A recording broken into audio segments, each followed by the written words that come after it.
Good day, viewers. I am Mark Furness. I'm the chairperson for finance for the Mossel Bay municipality. With me today is Orlando Fredericks, and we're going to have a brief discussion over the incoming property rates. We're going to touch on the applications for indigent, for pensioners, and we're also going to just touch on lending. Just a bit of the topics that are hot in the community at the moment regarding finance, and let's see where it goes. So CFO, as you know, we've been inundated as councillors regarding the 13% rates increase that we have applied this year. It does sound very steep. We know it comes from an extremely low base, that we have some of the cheapest property rates in the country. CFO, if you can just elaborate what the property rates actually do for the municipality, and where we're coming from, that the viewers out there can actually understand why we're doing a 13%. Councillor, with regards to property rates is one of those tariffs that we try and implement in terms of a cost that the municipality incurs, which can't exactly be covered by a direct service that we're delivering. An example of that would be the delivering of water, with the water services, in terms of there's infrastructure laid down within and around Mossel Bay municipality area, is with regards to the actual consumption. So I can easily say this infrastructure is for water. I pay their salary with regards to water, as they work in the water department, and for every kiloliter of water I pump through those pipes, I can then account for it in terms of cost. And that I then bill to whoever I to supply water to. With property rates, it's not as simple. There is no direct link between the cost I'm incurring to ensuring some other services in the municipality is taking place, and then trying to recoup it from the residents out there, or let's call it the taxpayers. So with regards to our property rates takes care of things like the street lighting. I can't bill it to each person specific, because everybody makes utilization of that type of the lights in the evening. Similarly, I can't bill an individual for making use of streets. So that all forms part of the property rates tariff or tax. Other examples would be the safety that we try and implement. I think that's been big with the growth strategy of the latest council, in terms of promoting safety, ensuring that the residents are safe, library services, and all these other things, other type of expenses and costs, I can't directly link to any specific household, individual. So that is why we have to implement property taxes. For the last financial year, as much as we try to curb costs, the standard of living, yes, everybody has been indicating that the cost of living is sitting at 5.9, between 5 and 6%. Why are we increasing by 13%?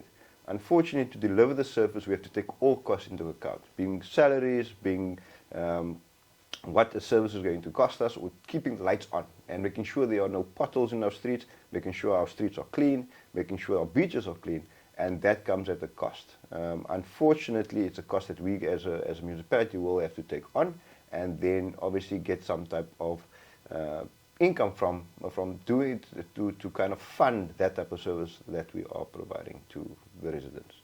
CFO, am I correct in saying that for many years the sales of electricity have been subsidizing property rates over the last few years? That is correct. In the past, we used to work on, there was a surplus, let's call it a surplus from our electricity services, which would cover some of the other administrative costs that we had, some of the other directorates and departments within the municipality that's not directly linked to any type of service. So they covered that, and there was a little bit of profit from that, which we then used to subsidize the costs that is incurred in terms of what would fall under property rates. So this is very interesting, CFO, that the bulk of our services that we supply, for example, tree cutting, aiding sports facilities, the things that general residents use are actually aided out of property rates. That is correct. Those are funded out of property rates. That's actually quite scary, because I mean, we've been recovering from the research that I did. I saw we were recovering from our income, only 12.88% from our income came from property rates. Now after this next increase, we're still going to be under 15%.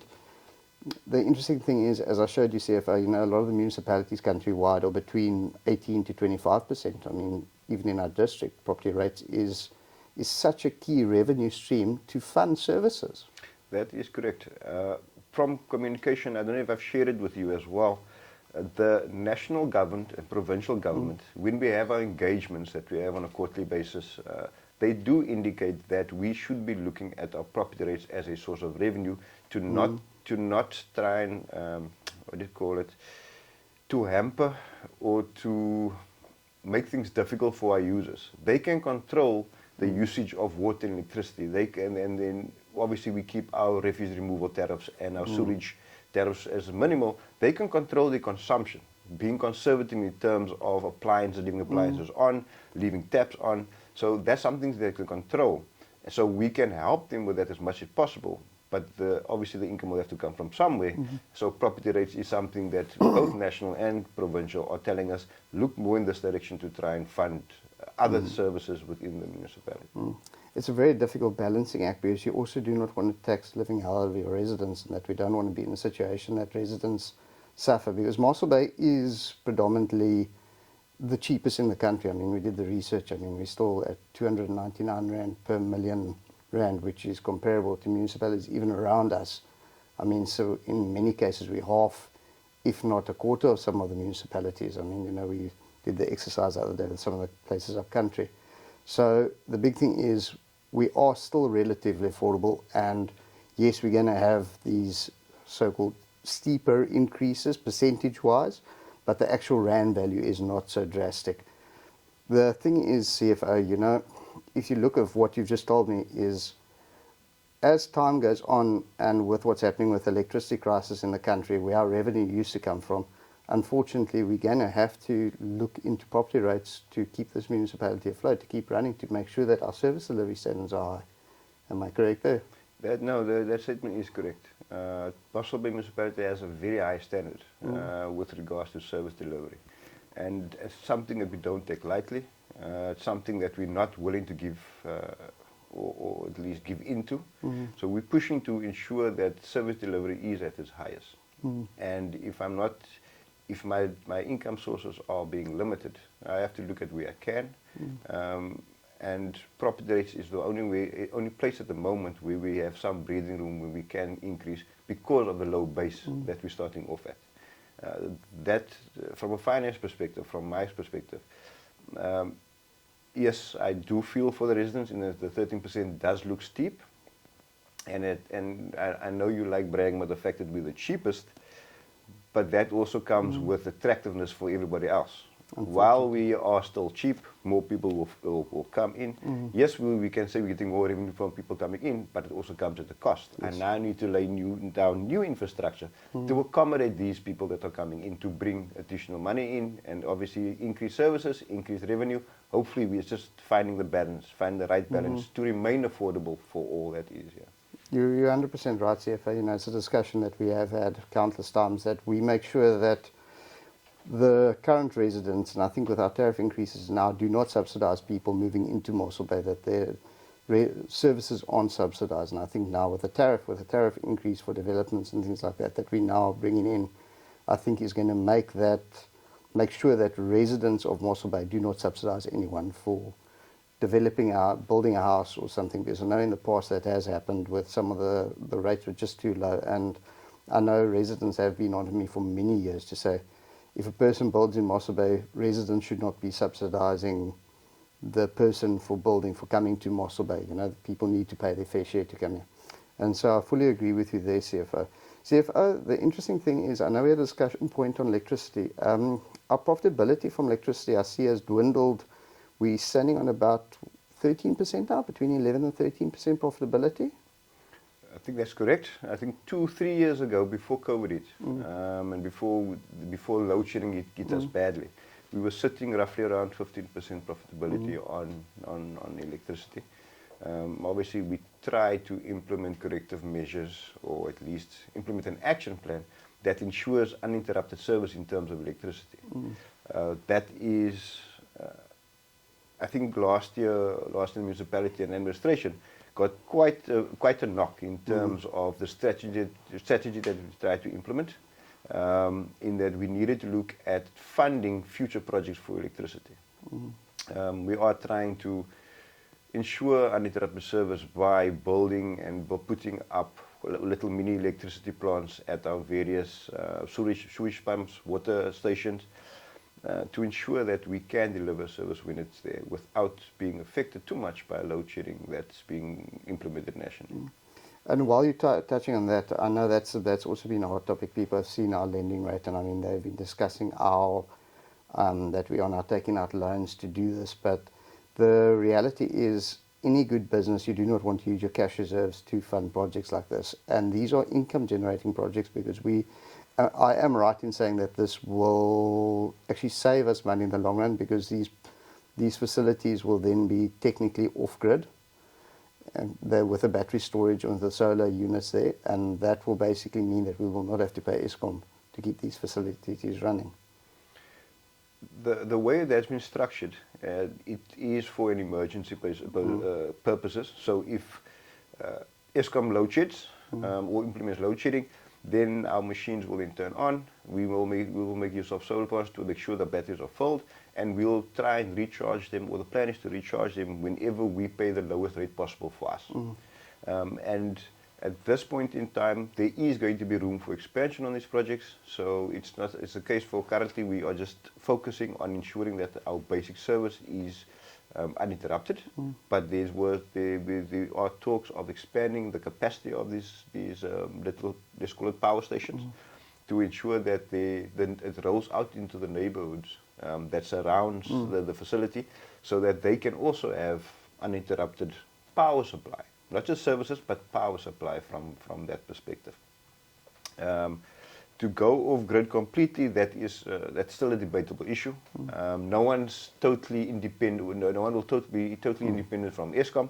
Even if you had to put up a big field of solar panels and you have the batteries, at some point you will need to turn to Eskom again. Hopefully not to your detriment when it does happen. Yes. No, that is right. I know, CFO, you are 100% right. Look, we all know that Eskom is and should be our main source of power, but unfortunately what's happening now at the moment, hopefully it will be solved very soon. We do hope so. Whether or not that will happen, we'll see. CFO, I know with a lot of our lending projects, we don't lend for nice to haves. A lot of our lending is income based, that we make sure that it's for income generating projects or for cost saving projects. Am I correct in saying that? That is correct. We're focusing on income generated projects. We do have money in reserve. We call it our capital replacement reserve. That we try, that to us, for us as administration, we consider that to be a reserve that has to be fully funded.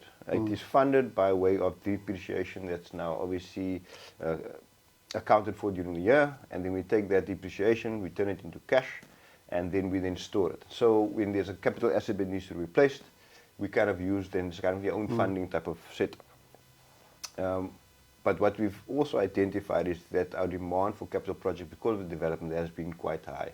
And instead of trying to dig into capital reserves, we're looking more at lending. In our long-term financial plan, we've been advised that we are well below what the province and national sees as a standard for lending, a standard debt equity ratio for lending. And we're currently sitting below, for the last few years, we've been sitting below 15%. And obviously, will go up from this year, taking into account this year's budget, the 23-24's budget. But they indicated that we can go up to between 30 and 35% percent in terms of debt equity ratio. So we have some leeway that we can work with without having to affect our cash reserves at the end of the day. So the focus of our lending is on income generated projects. So it will be your sewage plants, it will be your water plants, and as well as electricity, because we know we will be generating income from that, which will then contribute to the interest portion and the redemption of that loan. And CFO, I think it is evident that we will not do reckless lending, and I truly hope that we won't have to max out. We won't get to the point that we will be maxing out, going up to 35% with the lending. I'm sure we won't be close to that, because it's nice to just have that buffer, that emergency fund. Look, our liquidity ratio is good. I know, we've been talking about that for a while, that, financially we're very sound. I mean, we saw that now with the Ratings Africa award that we came first in the country, and that was purely due to budgetary control and financial control, making sure that we are in a good situation. So any lending we do will be beneficial to the community in the greater scheme of things. Yes, no, I can agree with that, yes. Then CFO, last but not least, a hot topic that we've been dealing with, and we deal with it literally on a daily basis, is the subsidies for residents. I mean, we've got our indigent level 1 and level 2, and then we've got our pensioners as well. That has been something that's been coming, that's also something that we've been rolling out, and that's becoming more widely used. Can you maybe just discuss the indigent first, and then let's touch on the pensioners afterwards? Okay. Councillor, with regards to our indigent subsidy, this is a subsidy that's funded from our national grant. We call it the Equitable Share Grant. It is funds that are provided to assist the poorest of the poor in any municipal area, because everybody has the right to basic services, and that's what it drives. So in terms of that, we then utilize that funds to cover the cost of providing the service for the indigents. We got 4 different levels of indigent subsidy. As you've already mentioned, level 1 and level 2. That is a level 1 indigent is someone that earns, or a household where everybody above 18 currently employed, and their total household income is below 4,200 rand. I'm mentioning a rough 4,200, but it's actually 2 times SASSA grant. Yeah. Old pension grant for some, for easy reference. And anybody below, any household that earns below 4,200, they will qualify for level 1 indigent subsidy. Then with that, we cover them for the basic fee of water, basic fee of electricity, the basic fee of refuse and sewage, as well as property rates. It's kind of covered. Yes. And then with regards to our level 2 subsidy, those are obviously in our households where the total income of the household is above the 4,200 but less than 8,400 rand, and they will then qualify for, similar to all the services on the municipal account, but they will qualify for a 50% rebate on those services. Then we also try and account for the poorest of the poor. Usually stay in households that are below, or houses that are below a municipal value of 125,000 rand. They automatically qualify. Those, however, do come with certain strict criteria in terms of usage. So someone that utilizes more than, I think we had as 20 kiloliters of water over a 3-month period is a concern for us. Clearly, using that much water, you're not the poorest of the poor, so you're kind of benefiting for something you're not supposed to. Similarly, those in excess of 350 kilowatts of electricity over more than a 3-month period, they also kind of get flagged, so then we start asking questions. Yes. But there is automatic qualification if the house is less than 125,000. So they will then also fall under the level 1 bracket or subsidy. And then we also cater for households that have someone living with a disability, where they then also part of that household, and they then also fall under level 1 subsidy. They usually get, on a monthly basis, 50 kilowatts of power free, 6 kiloliters of water, and obviously now that basics that are now subsidized from a great extent. Our level 2 is a little bit different. They get about 25 kilowatts of power free every month, but they also still get the 6 kiloliters of water. Okay, thank you, CFO. Look, the indigent policy is very close to my heart, something, because I've got a very small heart when it comes to the poorest of the poor, and, the big thing is to help people. And, as you say, when you clearly see that residents are overusing, it is something that we do flag, and we do often have that debate, especially with the water usage and electricity usage, that we've found out a few people like that in the past. It really gets to a person, because, this is meant for the people that really need it. Then the next thing, CFO, another thing that you and I have had long debates about, and that I'm very passionate about, is our pensioners discount. And, we had a big hoo-ha last year about us swapping from a 1-part to a 2-part tariff, where residents, instead of having the paying for the basic fee as part of the unit, it was now split. It came onto the account. The reality is a lot of the pensioners benefited from this, because instead of paying for units at an increased price, they were able to now, for the first time, actually get a discount on their basic, which they weren't allowed to they couldn't get in the one-part tariff. CFO, if we can just discuss what is the plan going forward with the pensioners discount? What are the discounts? What are the benefits for the pensioners? With regards to our pensioners, we've kept it the same as last year, or at least let's call it this year. Yes. In the sense that if a household where a pensioner is living, and pensioner for us starts at the age of 60. If there's a pension in the household, they then can qualify for a 50% subsidy on property rates, sewage, and the basic fee of electricity if their total household income, that's now everybody in the house above the age of 18 working, is less than 18,100 Rand per month. They will qualify them for 50% on all those services. And if there is households that earn above the 18,100 but below 24,200, they will then enjoy a subsidy. They could enjoy a subsidy of 30% Okay, on those accounts.